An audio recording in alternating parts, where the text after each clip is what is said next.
I didn't know it. I'll be honest with you. I was a very young man, maybe 5 years of age, and it was during Depression, and the lady came over asking with the gunny sack, wanting to sell something to get $1 to feed her family some milk. And what happened to be in there, and I guess it was a return of kindness, because my mother gave the lady $1 when she dumped the gunny sack out. There's a pair of skates in there. They were too big and probably little used, but it's the first ones I ever saw, and my whole shoe went in them. But I went out, my sister put on one, I put on the other, and we went out pushing ourselves around one-legged next door, because every vacant lot was a potential ice rink. So we were skating on the back. My sister got cold, went in, took it off. I put it on. She never saw it again, because I fell in love with the game, period, right then. Gordie Howe played with some of the all-time greats during his career, but the 1954 Red Wing squad was something very special. Ted Lindsay, number 7, Howe's left wing, was only 5'8", but he held the league's assist record. He was smart, competitive, yes he was, talented, yes. I think besides being fair and hard-working, he was a very honest hockey player in a way that if somebody's in a better position, and he was, even though he had a shot on net, you'd get the puck. Alex Del Vecchio brings it up.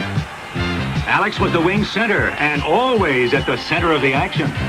As far as I was concerned, Alex, who I played probably more hockey with than anybody in the whole league, including Ted Lindsay, was almost like a right hand to me as far as getting the puck to you.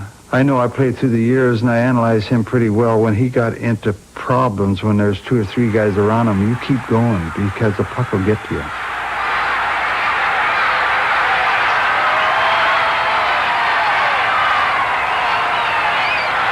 In Alex's case, the fact that he drew 2 people or 3 people to him, which indicate that somebody's open. So as a right winger, all I have to do is head for a hole in the general direction, which I thought he could get the puck to in a certain area. And sure enough, he'd pick you up and get it to you.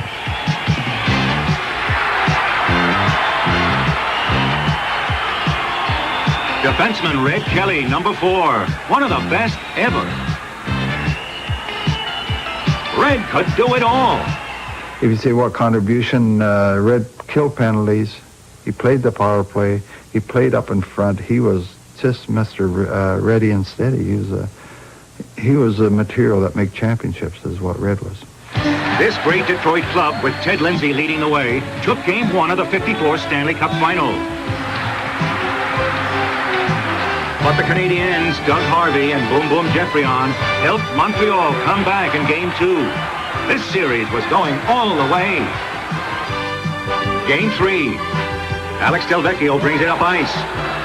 He goes to Howe. Gordie gives it back. Score! Del Vecchio again. He passes to Howe, and Gordie slams it home. The Wings take 2 straight. But the Canadiens then take 2, and it all comes down to Game 7. Montreal's Floyd Curry beats Terry Sawchuk to open the scoring. Second period. Gordie Howe goes to Del Vecchio. To Ted Lindsay. To Red Kelly. Score! But Game 7 is destined for sudden death. Montreal clears it from the corner, but Tony Leswick gets it. One shot, and the Red Wings win it all. Well, I was sitting on the bench, and for some unknown reason, I just felt it coming. I said, this is it, and little Tony Leswick winds up and shoots the puck. Doug Harvey was one, took a swat at it. It was so slow. It wasn't moving that fast, but when he went to grab at it, he just deflected and changed its directions a little bit. That went up over the shoulder of the goaltender, and it was a winning goal, overtime goal. I guess if there's any man to score it, that was the guy to score it, because you expect your goal scorers with the 40-goal yearman to come out with a big goal. But here comes this pestered little guy, and he winds up and shoots a puck, and he becomes a hero for that moment. 2 decades later, Gordie Howe would share more magic moments with 2 special teammates. His sons.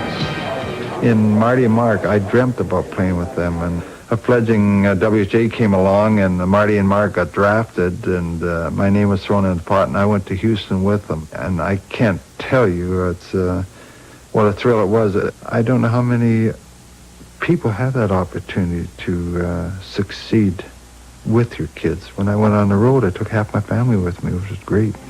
Gordie Howe in 1974 with another youngster, a promising 12-year-old Wayne Gretzky. When Wayne breaks the record, I'll be there, first one in line to shake the kid's hand. I admire him, and I appreciate everything he's done, and someday he's going to be putting me back in the news because he's going to break everything I ever thought of owning, except the one probably which I'm the most proud of. And I've always wanted that. Ever since I became established in the league, I wanted longevity, which was Dick Clappers at the time, and I think 32 years is going to help me. Gordie Howe, a Magic Man in 1954, and forever, Mr. Hockey.